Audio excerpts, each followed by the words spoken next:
Halo sahabat Asep Ayari semua, Basobok Bali aja Asep Ayari di Viral Entertain dari masalah jadi masalah.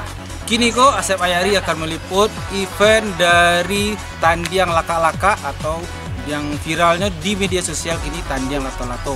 Nah, bah keseruannya kita lihat banyak kali pesertanya di sana. Mulai dari nang ketek sampai nang gae. Aduh, Lato-Lato pun banyak puluh jenisnya. Check it out. Nah, kini di sana Asep Alado di lokasi tampe yang diadakan untuk Batandiang Laka-Laka atau Lato-Lato. Nah, aku pesertanya mulai dari bocil sampai atu-atu pun main. Kalau nggak salah beku ada Etek Barau, spesial perform dari Etek Barau yang akan main Lato-Lato di event Tandiang kini kok. Ah, baca lihat apa sih motivasi dari bocil. Halo, siapa namanya? Raisa. Lo pandai main lato-lato di Tandiang lo? Lai, acu posti lo. Wah, ya keren. Ditunggu beko yang paling rancaknya. Wah, kok siapa namanya? Siapa?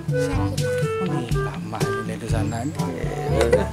Inilah Iko yang mantapnya. Wak lihat. Tapi ada yang agak ragu aja. Sebanyak lato-lato ada yang agak legend atau atau kurang saon tuh kan enggak. Tak, mana tak? Tandiang Lato-Lato pakai dalimo. Kuna Lato-Lato na sebenarnya ha. Oh, ikut. Oh, cerita. Ikut Lato-Lato tahun zaman ketumba tu tak? Ko limit edition kah? Oh, ndak ada orang punya. Limited edition ni kalau mulai kanai kau. Itu cerita, balik tak? Celik lah kau kan bisa dicelik kau dari dalimo kau dari turun temurun dari nenek moyang. Kau le yakin ya atu jadi juara kau? Oh, yakin banget. banget. Persaingan kau bayu kau tu celik tu para bocil lawan tu Nang ketek-ketek tu lewat beko sadonyo lewat dek lato-lato. Kok lewatnya maksudnya tuh lewat awak yang lewat aja gitu, berangkut tetap di final. Cali salah beku hasilnya, hasil akhirnya cali. Kau kan perlombaan. Iya. Itu nak kau sampai kui awak dalam lomba kau. Kau nak ketek-ketek, kau baru kau beraja lomba awal lah gae di kau. Kau sabalah tu Laka bunyi tak?